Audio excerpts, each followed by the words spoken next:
उस जीवन के वचन के विषय में जो आदि से था, जिसे हमने सुना और जिसे अपनी आंखों से देखा, वरन जिसे हमने ध्यान से देखा और हाथों से छुआ।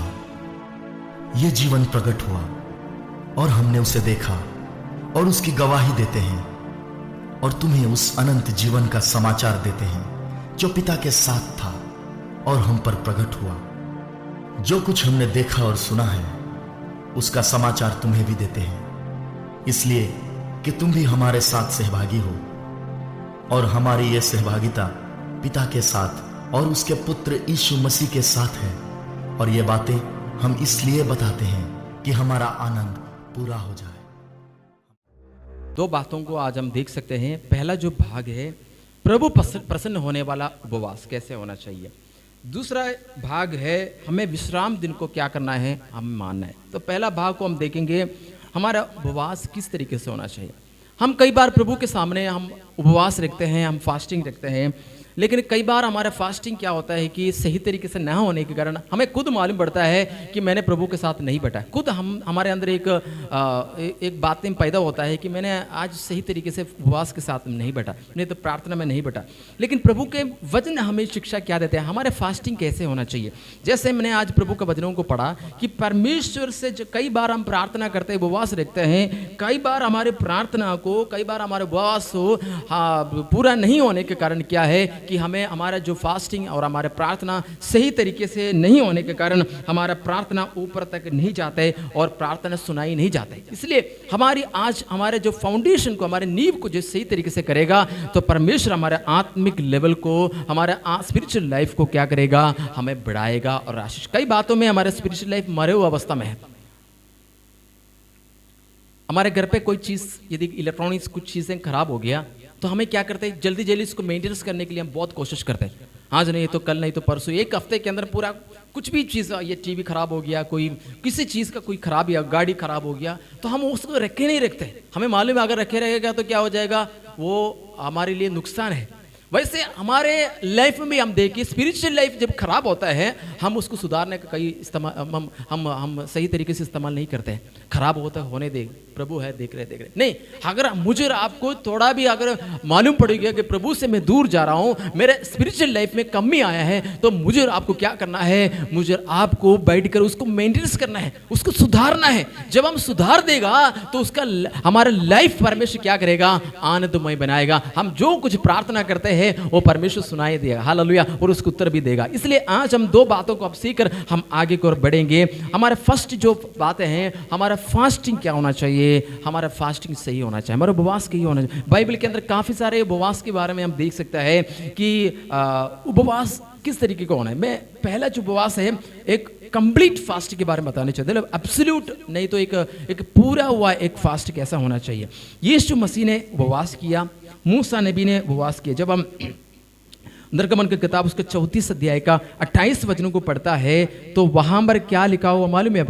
निर्गमन की किताब उसका 34 अध्याय का 28 वचन में, मूसा यहोवा के संग 40 दिन और 40 रात तक वहां रहा और उसने ना रोटी खाया ना पानी पिया। हालेलुया। ये उस समय की बात है जब परमेश्वर के समूह में बैठकर जब प्रभु के ऊपर से बैठते समय ये सारे बातें भूल गया, क्योंकि उसका महिमा को देखा और मूसा को बाकी बातें कुछ याद नहीं आया, क्योंकि खाना खाने के बारे में याद नहीं आया और पानी पीने के बारे में याद नहीं आया और सब कुछ भूल कर क्या कर दिया। बाइबल बताती है कि कितने दिन तक रहा, 40 दिन और 40 रात वो परमेश्वर को उपस्थिति में रहा। जब हम एलिया के बारे में दिखता है, पहला राजा उसका 19 अध्याय का 8 वचन को पढ़ते समय वहां पर देख सकता है, तब एलिया ने उठकर खाया पिया और उस भोजन के बल से क्या हो गया कि 40 दिन और रात परमेश्वर के पर्वत होरेब तक चले गया कर प्रभु के वचन में लिखा है। तो फास्टिंग जब प्रभु के सामने रखता है तो उसका मतलब परमेश्वर हमें सामर्थ देगा। हालेलुया। हम फिर उन बातों को नहीं याद करते हैं कि कल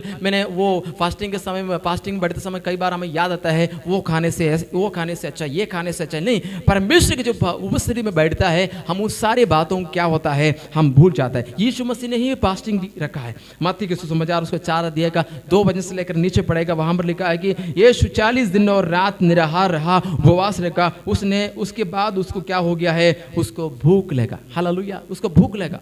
इसका मतलब ही है कि परमेश्वर जब हम उपवास में बैठते समय हालेलुया, कई लोग क्या करते हैं कि अपने धर्मों को पूरा करने के लिए, मतलब मुझे उपवास रखना ही रखना है, मुझे उपवास करना ही करना है, कई मन में ही विचार होते हैं। हम कई किसी बात के लिए हमें क्या नहीं करना है, हमें धार्मिकता वाला काम नहीं करना, यानी कि उपवास रखना ही रखना है। प्रभु का वचन जो हमें शिक्षा देता है क्या है, हम जो प्रभु की उपस्थिति में बैठकर हम उपवास रखेगा, प्रार्थना करेगा, परमेश्वर हमें क्या करता है मालूम है, हमारे प्रार्थना को उत्तर देता है। कई बात के लिए हमारा सही नहीं होने के कारण परमेश्वर उत्तर नहीं देता है। इसलिए लिखा है कि हालेलुया, हमारा फास्टिंग क्या होना चाहिए, एब्सोल्यूट होना चाहिए, सही प्रार्थना होना चाहिए, सही उपवास होना चाहिए। सही उपवास होने के लिए क्या करना पड़ेगा, जैसे मूसा ने प्रार्थना किया, जैसे एलिया ने उपवास रखा, जैसे यीशु मसीह ने उपवास रखा, एक सही उपवास हमें क्या करना है, हमें इन दिनों को रखने की आवश्यकता है। दूसरा जो फास्ट है, एक नॉर्मल फास्ट। भजन संहिता 35:13 में लिखा है, भजन संहिता 35:13 में, जब वे रोगी थे तो मैं, जरा पढ़ेंगे,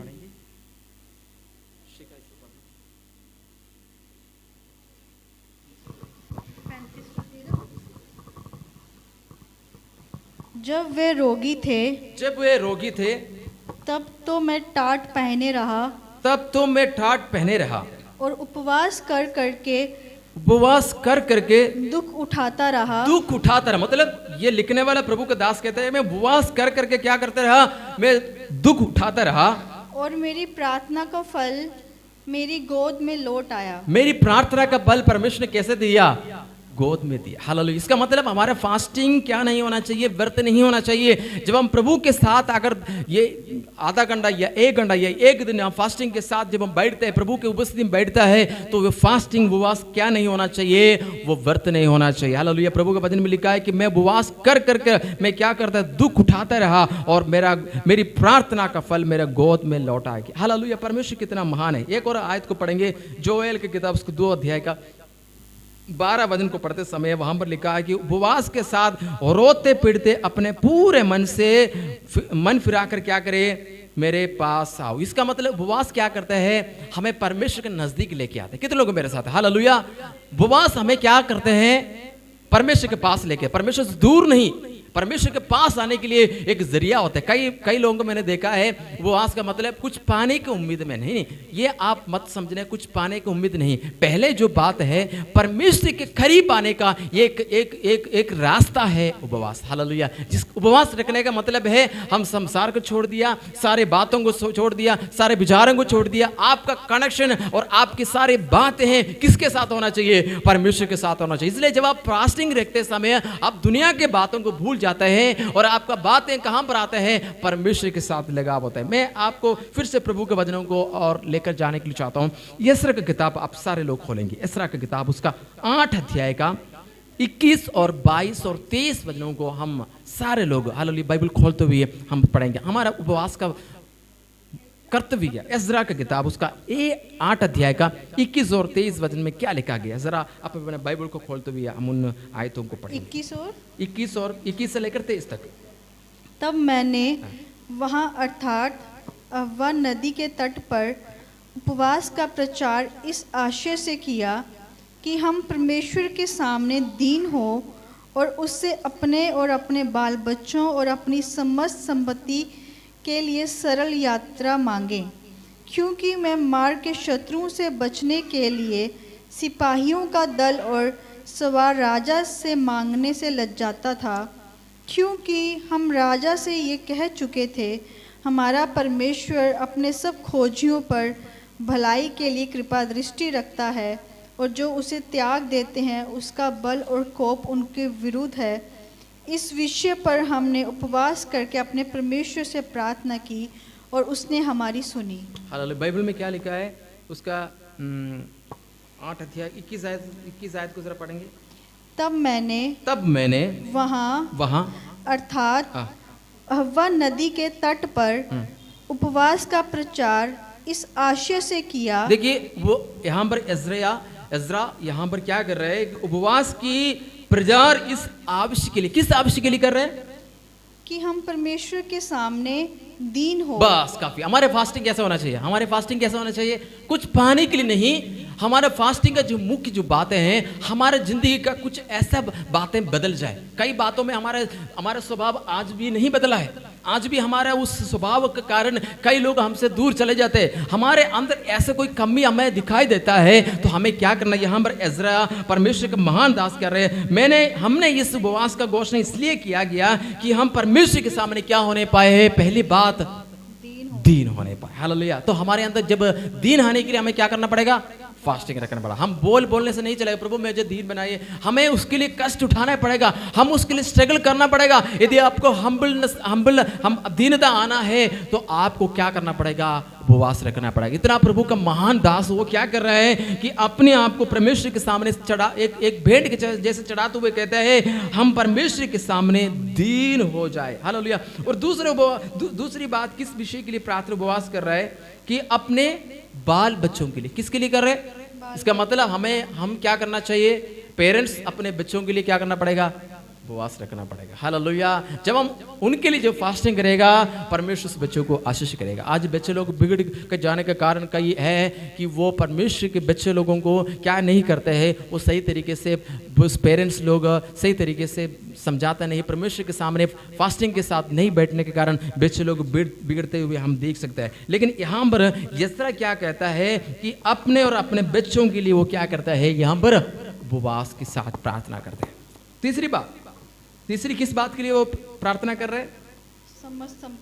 समस्त संपत्ति के लिए। हालेलुया। तो इसका मतलब क्या है? हमें प्रभु ने दिया हुआ सारे बातों को धन्यवाद करते हुए हमें क्या भी करना चाहिए? हमें उपवास रखना चाहिए। ये जो कुछ चीज आपको मिला है, आपका घर होगा, गाड़ी होगा, जो कुछ हमें मिला है, हालेलुया, उसको हम धन्यवाद करना है और उसको हम प्रभु के सामने करते हुए हमें क्या भी करना चाहिए? हमें उपवास करना चाहिए। प्रभु जी मैं इस लायक नहीं था, लेकिन मुझे आपने क्या कर दिया है? इस लायक बना। इसलिए हमें क्या करना है? जैसे इसरा कहता है कि मैंने अपने दीनता के लिए, अपने बाल बच्चों के लिए और अपने समस्त संपत्ति के लिए मैंने क्या किया है? मैंने उपवास रखा। हालेलुया। एक और विषय के लिए वो उपवास करता है।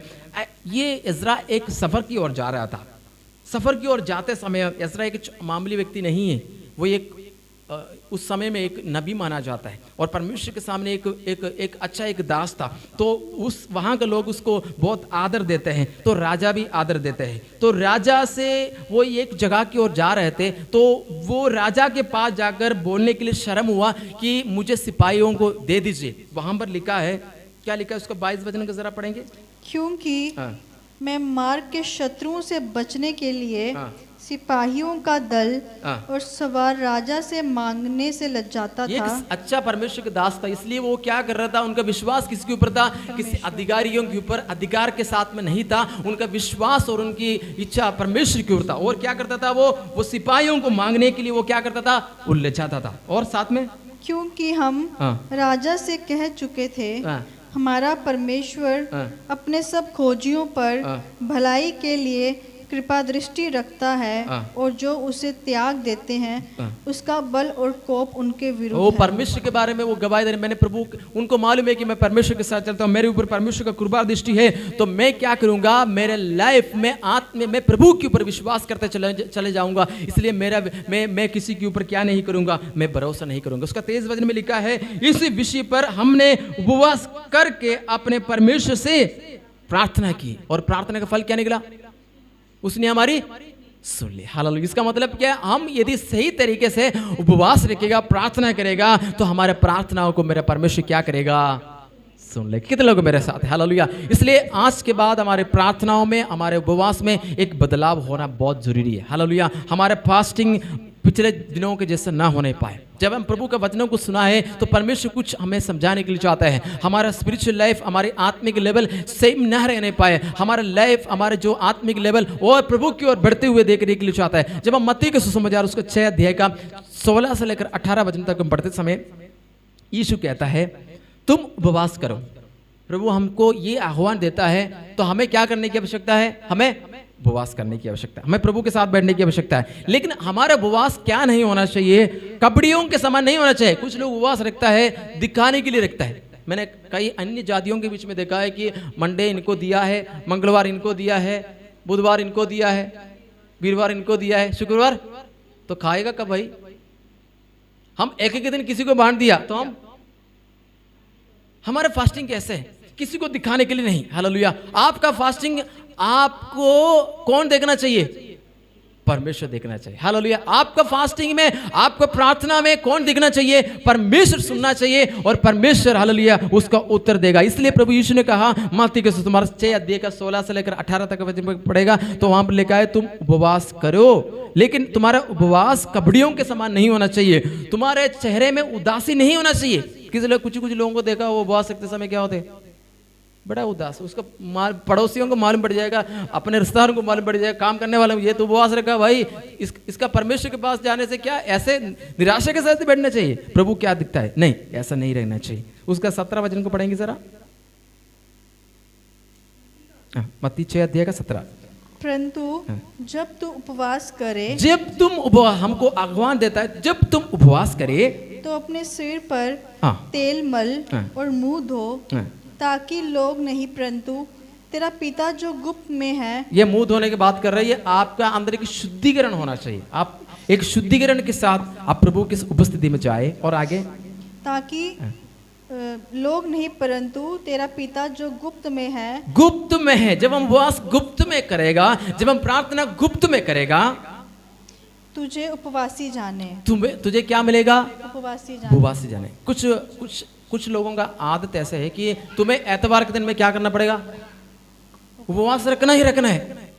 यीशु मसीह के समय में क्या होता है? लूका का सुसमाचार 6 अध्याय के अंदर पढ़ने की जरूरत नहीं। यीशु मसीह के साथ यीशु मसीह के चेले लोग जा रहे थे, तो जाते जाते शास्त्रियों ने, उनको भूख लगा यीशु मसीह के चेलों को, तो रास्ता में जब खड़े थे तो खाते खाते शास्त्री लोगों ने पूछा कि आज एतवार के दिन है, आज शब्द के दिन है, तुम क्यों खाना खाना है? तो यीशु ने क्या कहा? यीशु ने क्या कहा? क्या कहा यीशु ने? है क्या कहा?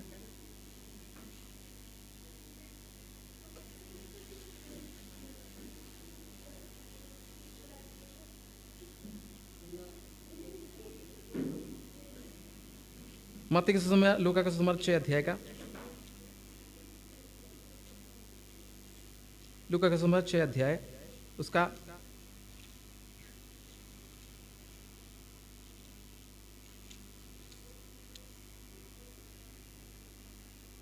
उसका 3 आयत से लेकर पढ़ेंगे। यीशु ने उनको उत्तर दिया, क्या तुमने ये नहीं पढ़ा कि दाऊद ने जब वह उसके साथी भूखे थे तो क्या किया? वे कैसे परमेश्वर के घर में गया और भेंट की रोटियां लेकर खाई, जिन्हें खाना याजकों को छोड़कर किसी को उचित नहीं, और अपने साथियों को भी दी।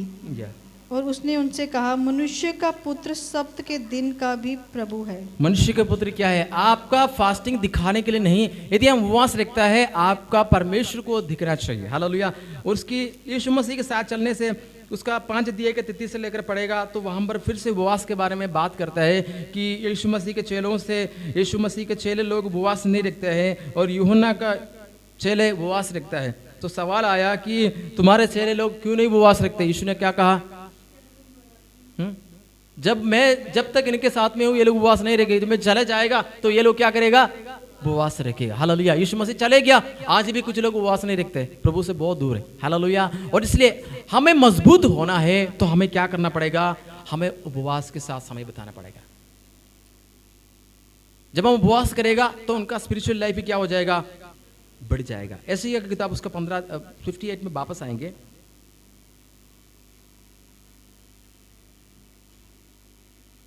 यशायाह की किताब उसका 58 उसका 6वीं आयत को जरा पढ़ेंगे। आपका उपवास कैसे होना चाहिए? जिस उपवास से मैं प्रसन्न होता हूं वह ये नहीं कि अन्याय से बनाए हुए दासों को और अंधेर सहने वालों का जुआ तोड़कर उनको छुड़ा लेना और सब जुओं को टुकड़े टुकड़े कर क्या करना है? टुकड़ा कर देना। तो हमारा परमेश्वर प्रसन्न होने वाला उपवास कैसा होना चाहिए? सारे चीजों को दूर करने वाला, हालेलुया, जो हमें पीछे खींचने वाला, हालेलुया, जो हमारे अंदर जो हालेलुया ऐसा स्वभाव होता है जो प्रभु से दूर लेकर जाता है। इन दिनों में हमारे उपवास के द्वारा, हमारी प्रार्थना के द्वारा ये सारे बातें क्या होना चाहिए? दूर होना चाहिए। जब हम हमारी प्रार्थना सही, हमारा उपवास सही हो जाएगा तो परमेश्वर उनके लिए एक वायदा किया है। उसका 8 वचन को जरा पढ़ेंगे, 58 का 8 वचन। तब तेरा हाँ। प्रकाश पों फटने के समान चमकेगा। ध्यान से सुना, जब आपका उपवास सही हो जाएगा तो परमेश्वर उनके लिए वायदा करता है, तो तेरा प्रकाश पौ फटने तक क्या हो, फटने के समान चमकेगा, और तू शीघ्र चंगा हो तो जाएगा। शीघ्र क्या हो जाएगा? चंगा हो जाएगा। तेरा धर्म तेरे आगे आगे चलेगा। तू आगे नहीं जाएगा, लेकिन तेरा परमेश्वर का वचन आगे आगे चलेगा।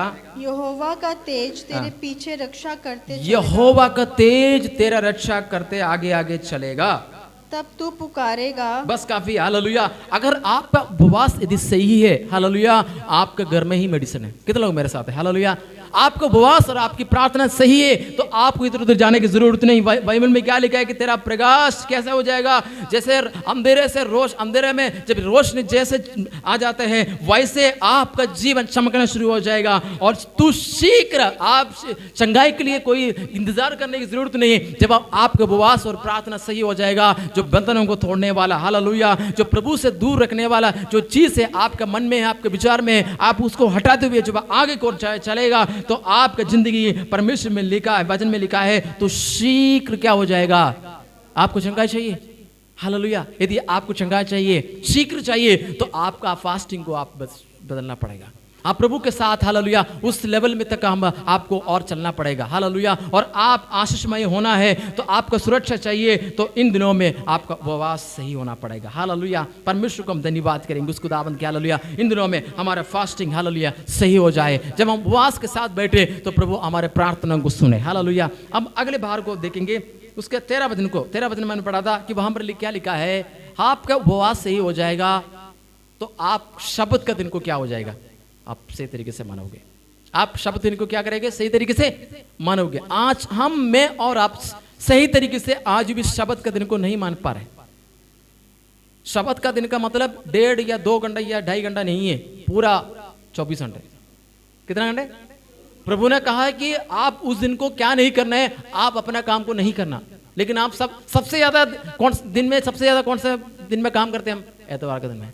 जो काम करना चाहिए उस दिन का उस काम को हम नहीं करते, लेकिन एतवार के दिन में हमें क्या करते हैं? सबसे अधिक काम करते हैं। लेकिन आज प्रभु का वचन हमसे क्या शिक्षा देता है? तो बाइबल में लिखा है कि 58 का 13 में, तू विश्राम दिन को क्या करना है? क्या नहीं, तुम अशुद्ध ना करे, हालेलुया। अशुद्ध ना करने का मतलब है, मैंने कुछ पॉइंट्स आज लिखकर लेके आए। पहले जो बात है, शब्द का दिन, दूसरे कोई दिन को, इसका मतलब ये नहीं कि दूसरे दिन को आशीष नहीं दिया, लेकिन खास एक दिन को परमेश्वर ने क्या किया? अमल में आशीषित किया। कौन सा दिन है अमल में? कौन सा दिन को? शब्द के दिन को। उत्पत्ति किताब उसका 2 अध्याय का 3 वचन को पढ़ेंगे। उत्पत्ति किताब उसका 2 अध्याय का 3 वचन को हम पढ़ेंगे। क्या लिखा है वचन में?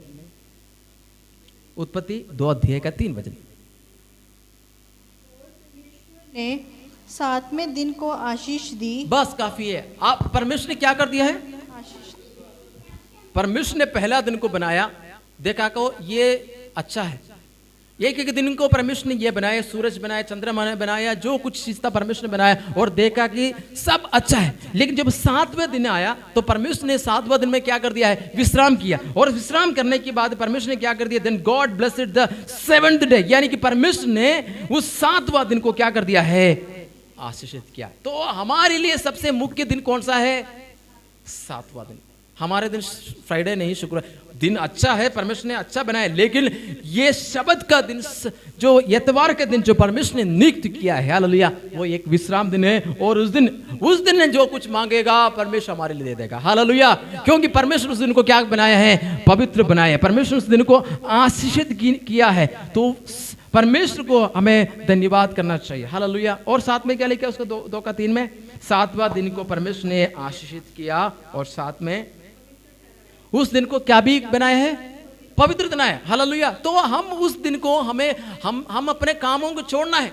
हमें छोड़कर ये परमेश्वर की ओर से मिला हुआ कमांडमेंट है, हमें उस दिन को क्या नहीं करना चाहिए, अपना काम में हमें हाथ नहीं बिठाना है।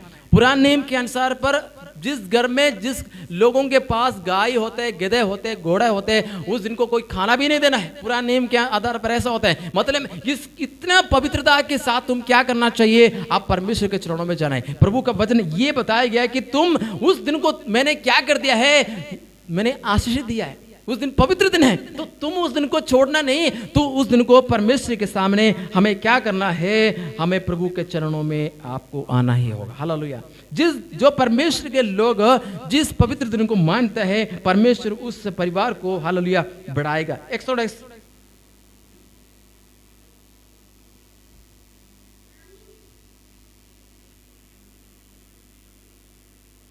उसके 31 का 17 पढ़ेंगे जरा। निर्गमन की किताब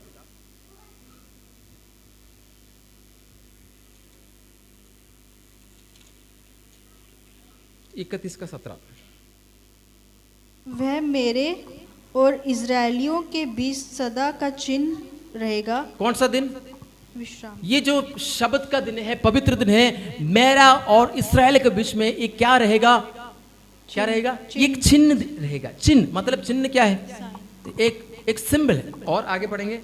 क्योंकि इजरायलियों के क्योंकि 6 दिन में यहोवा ने आकाश और पृथ्वी को बनाया और 7वें दिन विश्राम करके अपना जी ठंडा किया। परमेश्वर ने क्या कर दिया है? 7वां दिन विश्राम करके अपना जी ठंडा किया। अपने क्या क्या ठंडा किया? जी ठंडा किया। जी ठंडा कर दिया। इसका मतलब क्या है? वो फास्ट जो शब्द का दिन में परमेश्वर ने क्या है, उस दिन विश्राम, प्रभु ने भी उस दिन विश्राम किया, तो हमें भी क्या करना पड़ेगा? उस दिन सारे कामों को छोड़कर हालेलुया हमें क्या करना है? हमें विश्राम करना पड़ेगा। ये मैं नहीं बता रहा हूं, प्रभु का वचन बताता है। परमेश्वर की आज्ञा भी है। निर्गमन उसका 20 अध्याय का 8 से लेकर 11 बजे तक पढ़ते समय वहां पर परमेश्वर का कमांड बन के लिखा है। निर्गमन की किताब 20 अध्याय का 8 से लेकर 11 बजे तक क्या लिखा है, जरा पढ़ेंगे। हाँ जी।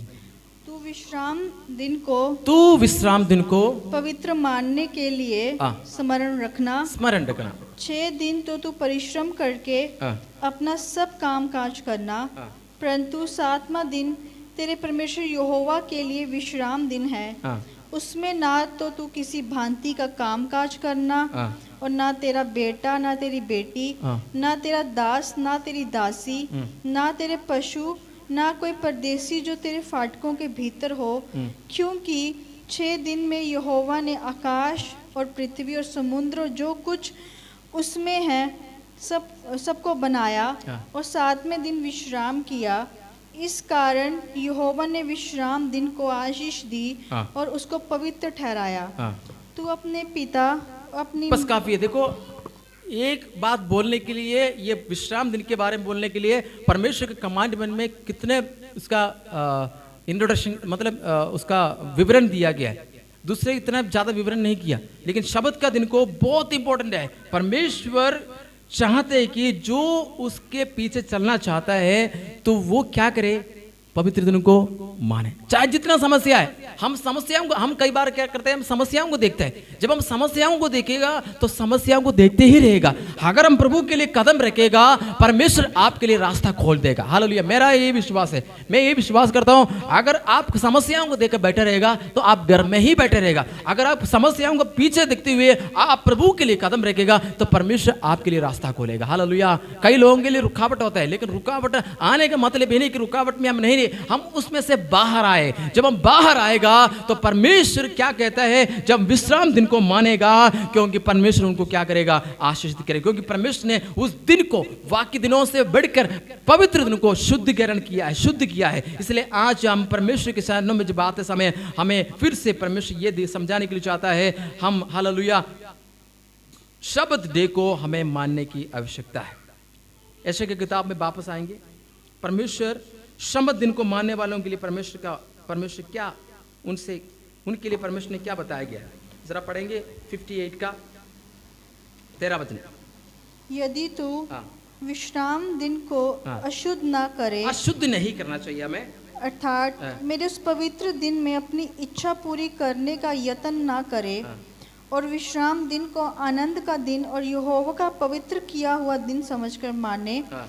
यदि तू उसका सम्मान करके उस दिन अपने मार्ग पर ना चले, अपनी इच्छा पूरी ना करे और अपनी ही बातें ना बोले, तो तू यहोवा के कारण सुखी होगा और मैं तुझे देश के ऊंचे स्थानों पर चलने दूंगा। हाँ।